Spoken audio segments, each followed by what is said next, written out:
So Sam and N3on broke up, and I want to go ahead and explore that relationship because I feel like it was an extremely unique case, and I feel like we can learn a lot from it.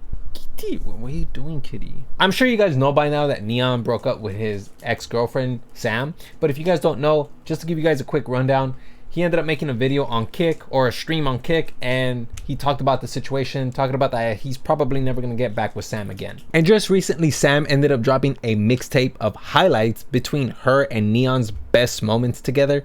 And there was one moment in particular where I was just like, I got several questions, man.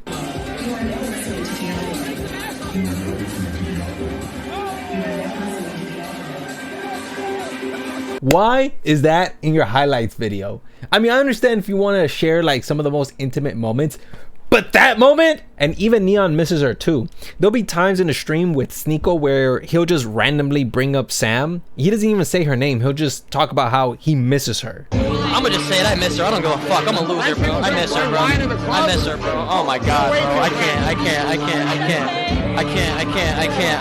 I can't. What do you think of the club here? I'm gonna be honest with you guys. If I had a gun and I had it aimed at a girl that I loved, I'd probably miss her too. But now I want to go ahead and talk about the interesting case of this relationship, because I believe that even though a lot of people say, you know, I don't want them together because N3on, she's just giving her clout, I believe that their relationship was determined and dictated by anybody who was following that relationship. And because they're very young, they had very little understanding of the influential forces that were influencing them to act the way they did in that relationship. Some of these instances are, you know, like Sam spitting on people or probably getting in their face, or even the immense pressure that N3on was experiencing throughout the relationship because of everyone's opinion. And that's kind of one of the things that I want to get into. The fact that almost every single person had an opinion about his relationship, and they didn't really allow him to grow in the relationship. Even Zherka, who would say some really insane, yeah, a little beef, and she tries to cancel me, call me a pedo. And then she's like freaks out when I go, yeah, I am. I'm like, you have a pedo in your house. hey, like I can knock out Chris Hansen. Like I'm that. Listen, man, if I was to agree with you, we'd both be wrong. You know what happened with HS Tiki Taki. That's all I gotta say, all right? But anyways, what I am trying to say is that the way Zherka described N3on's situation, I feel like he captured it perfectly. No one on earth can call him a simp because he's a virgin doing this for the first time and being critical, doing it live, letting people fucking attack him.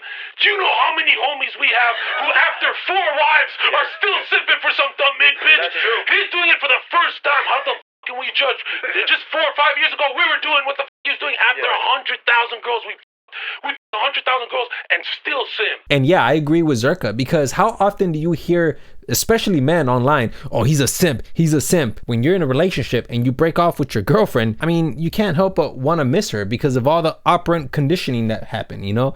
He's probably thinking about all the good times he had. Those are all the rewards that he experienced being with her. But also all the adversive stimuli that ended up influencing both Sam and N3on. And when I say adversive stimuli, what I mean is negative reinforcement or positive punishment, which is what a lot of people were enacting upon both Sam and N3on. And I'm going to show you guys examples of what I mean by all of that. So first off, let's go ahead and start off with the people, right? So most of the people did not want both Sam and N3on together. And I'm pretty sure that you can go ahead and check this comment section or the video I made about Sam and N3on's relationship. You can go check that video and you can see how many people just do not like the idea of these two being together. Now, the second example that I want to talk about is the people that N3on associates himself with. A lot of these people don't want N3on to be with an OnlyFans girl. Some of these examples are Aiden, Sneeko, and of course HS Tiki Taki, who is a UK influencer.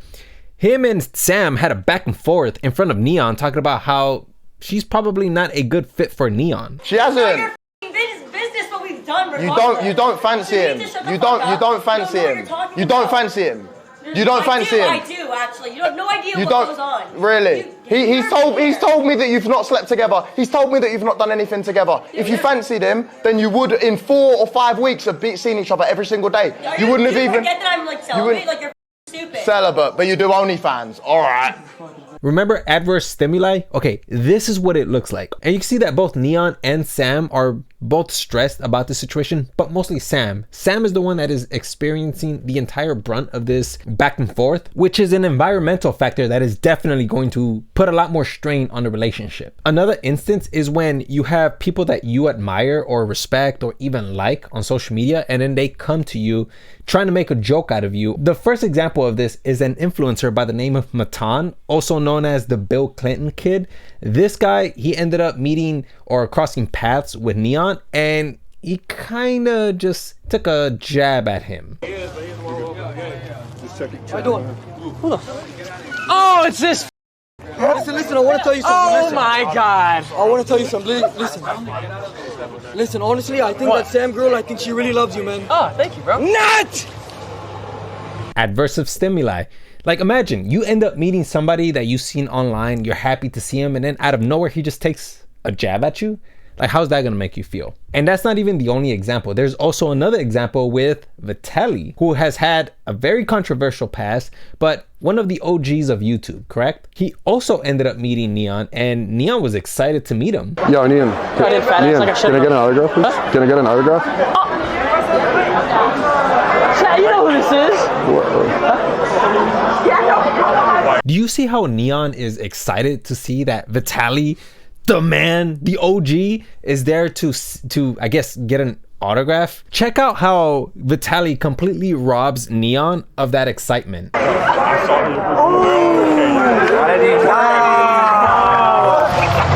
wrong with you? What's up? What the wrong with you? Nothing. I wanted to get an autograph. And if you're wondering what they are, those are Sam's nudes from OnlyFans. Imagine you're being pestered, annoyed, harassed for all of these months, and then you see some of the OGs, people that are admirable, well, somewhat at least, because Vitaly has a controversial past, but imagine these people come up to you and they try to turn you into a joke for everyone to see. For somebody like Sam, who is very confrontational, I mean, he's going to react in such a way where it's going to be extravagant, such as her spitting on somebody. Is it okay? Absolutely not.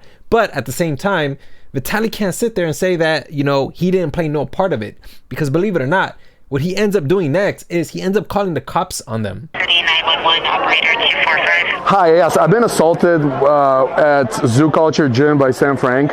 She spit on my face, and I'm having this shot. I'm remembering how I've been molested now and young. It brought up my memories, and this is not good. Now, I want to show you guys this next clip because he ends up using a rhetorical device called diklogia, where he admits guilt, but he justifies it. And he ends up tweaking his justification with just the right amount of words that align with today's culture. And what is it about today's culture that a lot of people have issues with?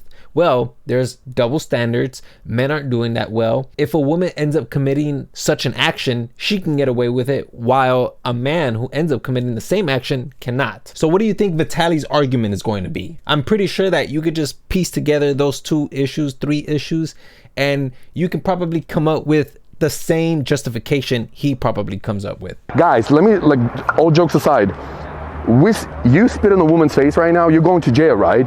What makes her think that entitled white that she can do this? The cops are going to ask her, are you going to press charges? I am going to say yes. She's getting handcuffed and she's going to jail. I'm sorry, N3on, you're going to watch this VOD. N3on, your girl needs a lesson, bro. You're 19, your security whack for not explaining that she can't get away with this. You guys not invincible. I'll make a lesson out of you that you're not invincible right now. If the cops come, this is LA. It's very convenient for him to make that argument because he knows that a lot of people are going to agree with him. Now, again, all right, I'm not excusing Sam for that. Sam definitely deserves her punishment for what she did. You do not spit on people. But just remember that if you continue to poke the bear, eventually the bear's going to end up reacting in such a way where it could potentially put you in harm's way. And over these months, you can see that they've just been poking Sam over and over again, as including N3on as well, with her OnlyFans content. And she's getting to the point where now she's just completely letting loose everything that she has built up. But at the same time, the viewer also has to hold Vitaly accountable because he knows he played his part. If it wasn't for Vitaly, he would have never had anybody spit on his face. But because Vitaly wanted to humiliate somebody over the internet, he ended up receiving a consequence that he probably didn't desire. And last but not least, I want to go ahead and show you guys the one last adversive stimuli that completely changed the trajectory of this entire relationship to its downfall. And that was the lie detector test. Have you been the last 3 weeks? No.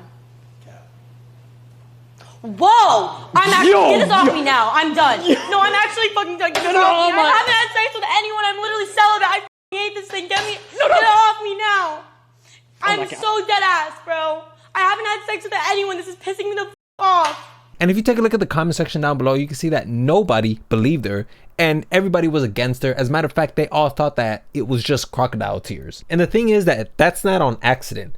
The reason why that occurred is because when you're taking a lie detector test, a lot of people have this perception that the lie detector test can actually detect lies. And the reason for that perception is because of the way that device is named, lie detector. However, when you actually do a bit of research, the American Psychology Association has an article about these lie detector tests. One reason that polygraph tests may appear to be accurate is that subjects who believe that the test works and that they can be detected may confess or will be very anxious when questioned. If this view is correct, the lie detector might be better called a fear detector. And if you actually critically think about this, it's not really detecting a lie. Instead, what is it detecting? Impulses that are associated with fear. And even then, this test doesn't even detect fear. It detects physiological changes. Physiological changes are tangible, not ethereal. Lies are ethereal. Fear, it's ethereal. It's something that we understand because we categorize it, but we can't touch it. Now, with that being said, let's go ahead and turn our attention to Sam.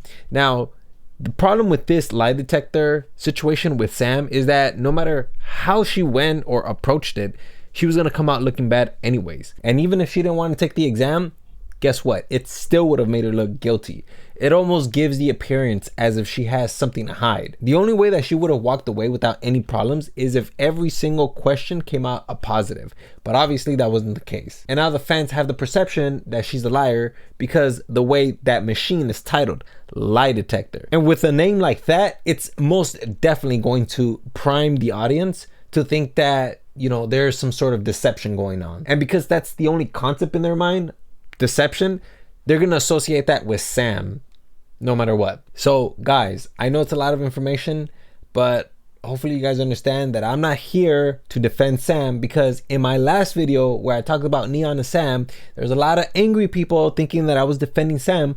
That is not my intention. My intention is to show you guys how to take an objective approach when it comes to situations like this, because it's not just as simple as saying that, oh, she's an evil person because she does OnlyFans. It's not just as simple as saying that. You have to understand that there are many and multiple variables that influence everybody's behavior. I know most people want a simple explanation for everything you guys see. It's not just a struggle of, you know, financial ability or whatever the case is. There's also a lot of moving parts that a lot of people don't understand. And you could just see throughout this video how I ended up defining certain words, certain terms, and there's just so much more that I can definitely share on this, but it's just going to just drown this entire video with just information, and I don't want to overload you with that much information. So I'm going to go ahead and leave you guys with this. Should N3on get back together with Sam? I don't think so. I just showcased to you guys probably like 5 to 6 different reasons as to why they should not get back together. Literally get pestered, annoyed, and so many more consequences just because Sam holds the OnlyFans title. The only way they can ever get back together is if they have an understanding that it's them against the world and their supporters, because there's going to be a lot of problems moving forward. And if they're willing to take on those challenges, then hey, you guys deserve each other. And it doesn't even matter anyways, because it seems to me like N3on is surrounded by these OnlyFans girls anyways, because he was just on a recent stream and you can see that there's 3 probably Instagram models. I don't know who they are, but they're making moves on him. What is this? Are you really sad? Yeah. Is this the No. Let's stretch you, bro. Stretch me out too. Come on. Yeah.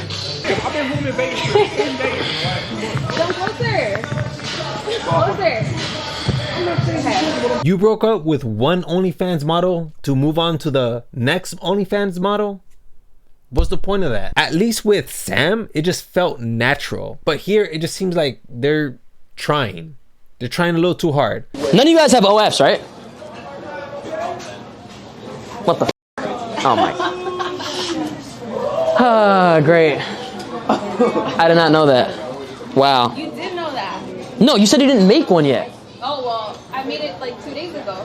So you met her 3 days ago and then she made an OF after Yeah. So you made an OF after meeting me. Yo, this shit, you can't make this up, bro. What's already in the book? What is this OF funnel? You were pure last week. But ultimately, I don't know. So anyways, I'm gonna go ahead and leave it here. All right. If you guys enjoyed the video, go ahead, like, subscribe, follow me on my social pages. I got a Twitter and an Instagram. So hopefully you guys enjoyed the video. That's all I have for you guys. And yeah, hopefully you guys learned something today.